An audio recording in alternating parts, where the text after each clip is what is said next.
شروع کرتا ہوں اللہ کے نام سے جو بڑا مہربان اور نہایت ہی رحم والا ہے۔ حضرت یوسف علیہ السلام، حصہ ہفتم، پارٹ 7۔ اناج ختم ہونے لگا تو انہوں نے دوبارہ مصر جانے کا قصد کیا اور بنیامین کو ساتھ لے جانے کے لیے والد کی خدمت میں حاضر ہوئے۔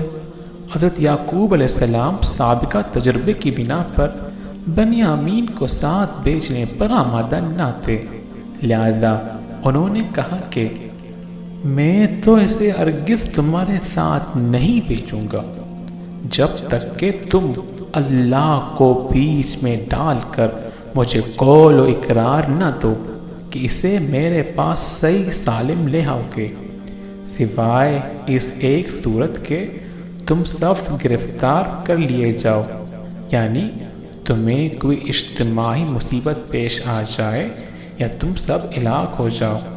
جب انہوں نے عہد کر لیا تو حضرت یعقوب علیہ السلام نے انہیں ہدایت کی، اے میرے بیٹوں، تم سب ایک ہی دروازے سے داخل نہ ہونا بلکہ جدا جدا دروازوں سے داخل ہونا، اور میں اللہ کی تقدیر تو تم سے نہیں روک سکتا، بے شک حکم اسی کا ہے، میں اسی پر بھروسہ رکھتا ہوں اور اہل توکل کو اسی پر بھروسہ رکھنا چاہیے۔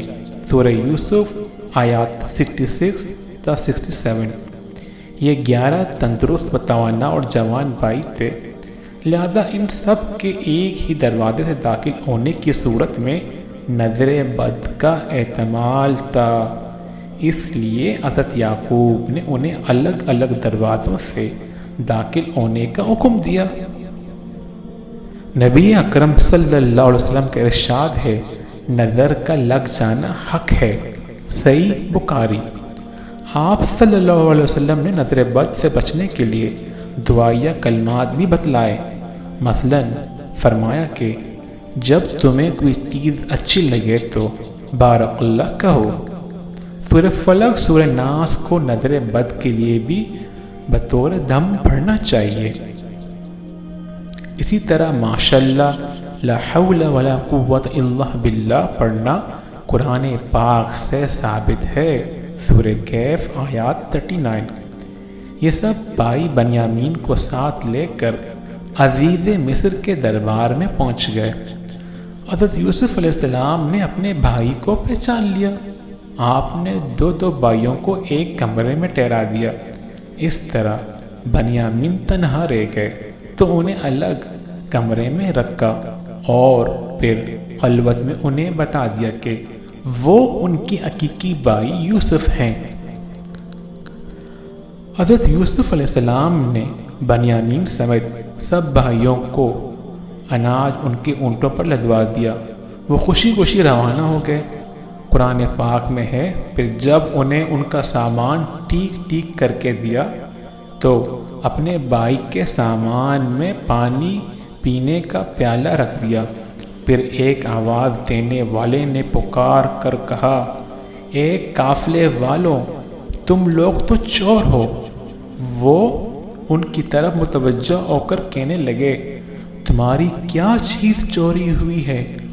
وہ بولا، بادشاہ کا پیالہ کھویا ہے، اور جو شخص اس کو لے آئے اس کے لیے ایک اونٹ کے بوجھ کا غلہ انعام ملے گا، اور میں اس کا ضامن ہوں۔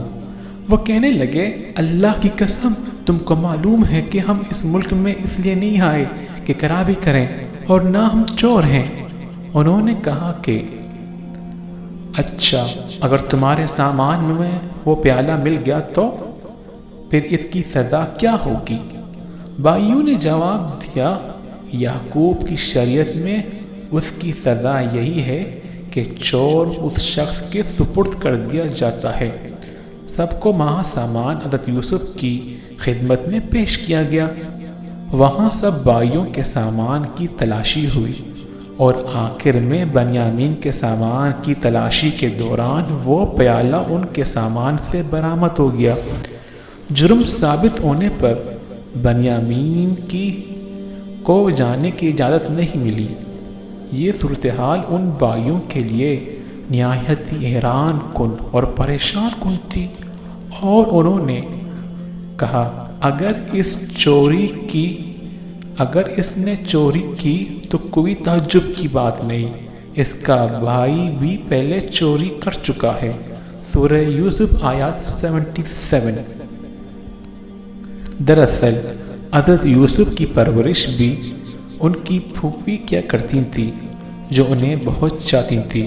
جب آپ ذرا بڑے ہوئے تو حضرت یعقوب نے انہیں لینا چاہا، پھوپھی انہیں روکنا چاہتی تھی، اس لیے ان کی کمر میں ایک پٹکا کپڑوں کے اندر باندھ کر مشہور کر دیا کہ پٹکا گم ہو گیا ہے، اور سب کی تلاشی لی تو ان کی کمر سے بندھا نکلا، لہذا اس شریعت کے قانون کے مطابق انہیں پھوپھی کے پاس رہنا پڑا یہاں تک کہ انہوں نے وفات پائی۔